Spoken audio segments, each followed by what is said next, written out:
Kita sudah melihat tentang 4 dosa yang dilakukan oleh anak bungsu, lalu 5 dosa yang dilakukan oleh anak sulung, dan kita akan melihat akibat dari dosa seperti apa. Ya, yang pertama, Lukas 15 ayat 14 dari bacaan kita, dikatakan di sana, setelah dihabiskannya semuanya itu, timbullah bencana kelaparan di dalam negeri itu, dan ia pun mulai melarat. Ya. John Owen mengatakan begini, setiap kali dosa memperoleh kemenangan penting, dosa akan memperlemah kehidupan rohani jiwa dan membuat orang percaya menjadi lemah, sakit, dan sekarat.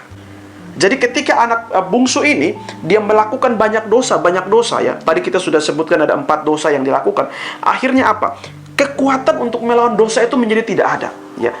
Jiwanya yang harusnya, hati nuraninya yang harusnya berkata benar, mengarahkan dia kepada hal yang benar, itu semakin tumpul.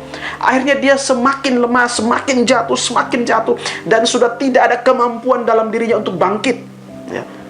Ketika Anda senantiasa berbuat dosa setiap hari, ketika dosa setiap saat memperoleh kemenangan dalam diri Anda, maka kehidupan rohani Anda akan semakin melarat, dan Anda tidak mungkin atau tidak dapat bangkit kembali. Ya. Ketika Daud mengizinkan satu kesalahan kecil, dosa kecil, dia berjalan-jalan dan melihat Batseba yang dalam kondisi yang mungkin telanjang seperti itu, dan kemudian muncul pikiran jahatnya. Dan dari dosa yang kecil itu kemudian berkembang ke dalam dosa-dosa yang besar lagi, perselingkuhan, pembunuhan berencana, ya. Sehingga Bapak Ibu dan saudara yang dikasihi Tuhan, jangan pernah mengizinkan satu dosa kecil, ya, menang dalam hidup Anda. Karena kalau dosa kecil itu menang, dia akan semakin membawa Anda kepada dosa-dosa yang lebih besar, dan Anda akan melarat, ya, di dalam rohani Anda. Di dalam Mazmur 38 ayat 4-9, ketika Daud di dalam situasi yang terburuk, ya, karena dia merenungkan betapa besar dosanya, dia katakan begini, tidak ada yang sehat pada dagingku oleh karena amarahmu, tidak ada yang selamat pada tulang-tulangku oleh karena dosaku. Sebab kesalahanku telah menimpa kepalaku, semuanya seperti beban berat yang menjadi terlalu berat bagiku. Luka-lukaku berbau busuk, bernanah oleh karena kebodohanku. Aku terbungkuk-bungkuk, sangat tertunduk. Sepanjang hari aku berjalan dengan duka cita, sebab pinggangku penuh radang.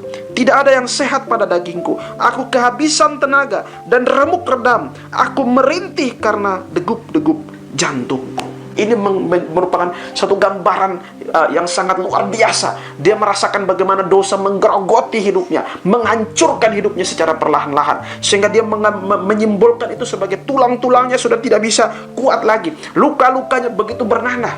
Ini adalah akibat dari dosa. Ya, tidak sampai di situ saja Bapak Ibu. Ya, di dalam ayat yang ke-15 di sana dikatakan, lalu ia pergi dan bekerja pada seorang majikan di negeri itu. Orang itu menyuruhnya ke ladang untuk menjaga babinya. Anak ini akhirnya menjadi budak iblis. Ya. Tidak saja kita tidak bisa bangkit dari keterpurukan itu, tetapi hidup orang berdosa akan sepenuhnya dikuasai oleh iblis. Dia akan menjadi budak iblis di sana. Ya. Dan yang mengerikan lagi, kalau kita melihat di situ, dia ditugaskan untuk menjaga babi. Ya. Menjaga babi ini adalah pekerjaan yang paling hina pada masa itu, dan tidak ada seorang pun yang menginginkan pekerjaan itu. Ya. Ketika seorang yang menjadi budak iblis, ya, di sana dia hanya akan hidup dalam kebusukan rohani, hidup dalam dosa. Ya. Nafsu dosa begitu menguasai dia. Ya. Biasanya dosa itu bekerja, menurut John Owen, itu menghancurkan manusia dengan 3 cara. Yang pertama, dia mendorong kita untuk berbuat jahat. Ya. Jadi dia mendorong kita untuk berbuat jahat. Yang kedua, dia menghambat kita untuk berbuat baik. Ya. Dan yang ketiga, dia melemahkan roh kita agar tidak dapat bersekutu dengan Allah. Inilah gambaran yang terjadi dengan anak ini. Dia kini menjadi budak iblis. Ya. Dan dia tidak bisa bangkit lagi. Makanannya adalah makanan babi. Dan akibat dosa yang ketiga adalah gambar dirinya menjadi rusak. Ya. Ia mengisi perutnya dengan ampas yang menjadi makanan babi, tetapi tidak seorang pun yang memberikan kepadanya. Ya. Ini menggambarkan tentang citra diri yang begitu rusak. Manusia yang pada awalnya diciptakan adalah begitu sempurna oleh Allah, tetapi kemudian kini selevel dengan babi, serendah babi. Ya. Manusia yang tadinya diciptakan sempurna, namun kini akibat dosa dia menjadi rusak, hancur, berantakan. Ya. Itulah nasib akibat dari dosa yang dialami oleh anak bungsu ini.